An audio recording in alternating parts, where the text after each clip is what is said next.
considérons ce projet un projet communautaire. C'est un projet de la mairie des Aguégués, sinon de la commune des Aguégués. J'implore donc toutes les parties prenantes à travailler d'arrache-pied pour des résultats probants en fin d'évaluation du projet. Ceci, à tout prix, permettra aux partenaires, ceux qui nous appuient, de continuer à avoir confiance à l'ONG et de pouvoir continuer à l'appuyer. Merci à chacun de vous. C'est donc sur ce thème que je déclare clos les travaux de lancement du projet Grandir avec dignité. Je vous remercie. Et c'est parti pour 15 mois d'activisme, de soutien, d'accompagnement et de plaidoyer en faveur des filles de 10 à 15 ans aux Aguégués. Il s'agit du lancement officiel du projet Grandir avec dignité ce vendredi 27 juin 2025. L'ONG Fondation Jeunesse Unie et son partenaire Mondo Cooperante s'engagent ainsi pour l'éducation et la sécurité de 50 filles de 10 à 15 ans aux Aguégués. Financé par l'organisation Mondo Cooperante, comme je le disais tantôt, il s'inscrit dans la lutte contre les mariages précoces, les mutilations génitales féminines et l'abandon scolaire. Le projet vise à améliorer la santé sexuelle et le bien-être des filles bénéficiaires. Il vise également à favoriser leur maintien dans le système éducatif grâce à des soutiens adaptés et à sensibiliser les communautés et renforcer les capacités des institutions locales. Elles incluent également la formation du personnel de soins en technique d'accompagnement des adolescentes, la dotation des centres de soins en matériel médical de base, des campagnes de sensibilisation communautaire et d'engagement des leaders locaux, la distribution de kits d'hygiène menstruelle et l'éducation à la santé, ainsi que l'attribution de bourses scolaires et la dotation en fourniture pour les filles sélectionnées. Ces perspectives ne sont pas projetées ex nihilo, c'est en partie le fruit d'une étude préalable aussi bien au niveau du guichet unique de protection sociale que des centres de santé des Aguégués. 4 centres de santé et un guichet unique de protection sociale ont été visités. En termes d'accès à l'information, nous avons la coordination pour le suivi des cas, l'absence ou l'insuffisance des sessions d'écoute confidentielles pour adolescents.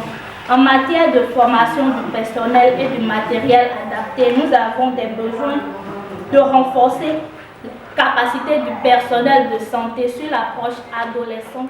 Au-delà de la présentation des différentes composantes du dit projet, l'engagement communautaire demeure l'enjeu majeur de la réussite de cette initiative.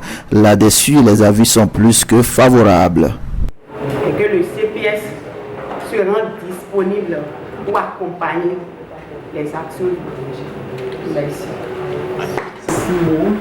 C'est un projet communal pour aider nos filles à vraiment grandir avec dignité sur tous les plans, au vu de tout ce que vous venez de lister. Nous ne pouvons que vous encourager à renforcer leur formation telle que c'est dit. Nous avons écouté avec attention la présentation du projet. Je dois savoir que le projet va prendre en compte 50 filles dans la commune de Aguégués. Pour faire voyager une idée dans le temps, il faut la confier aux enfants. Et l'ONG se propose de former des adolescents. Je pense que c'est une initiative louable que l'ONG est en train d'entreprendre. Et je souhaiterais que l'ONG se base sur 3 points. Le premier point, information. Le deuxième point, éducation. Et le troisième point, communication.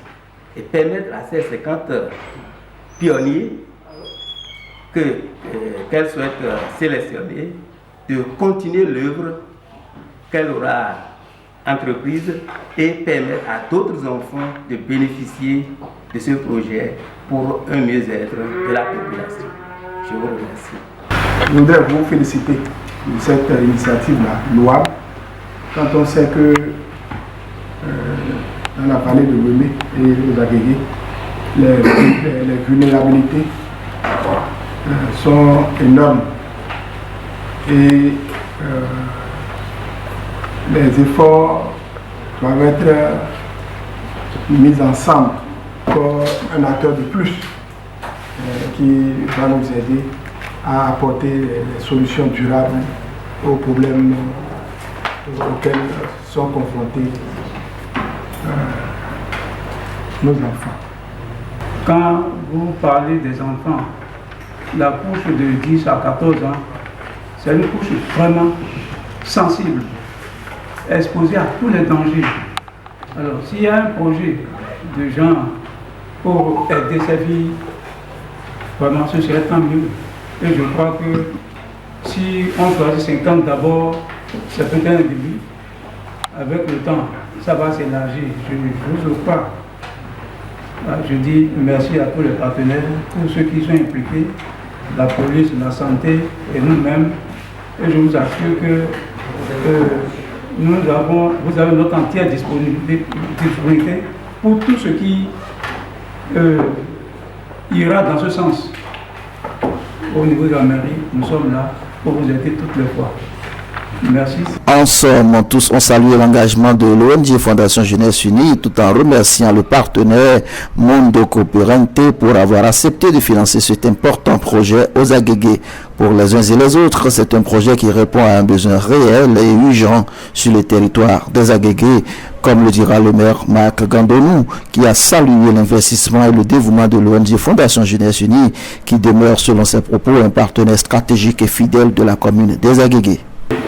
Pendant mes années de gouvernance aux Agégués, j'ai eu à côtoyer ces réalités ici aux Agégués. Et je trouve qu'il y a fondamentalement du travail à faire pour que les enfants des Agégués grandissent en dignité. C'est pourquoi j'ai eu toute la joie d'avoir entendu parler de ce projet. Et pour venir à sa réalisation, nous avons fait ensemble avec la Fondation toutes les diligences nécessaires. Il faut rappeler que le projet Grandir avec DIT impactera non seulement les filles bénéficiaires, mais aussi les professionnels de la santé, de protection de l'enfance, ainsi que l'ensemble de la communauté, avec en toile de fond l'engagement communautaire à enrayer les mariages et les grossesses précoces, la déperdition scolaire des filles et à garantir la durabilité du projet.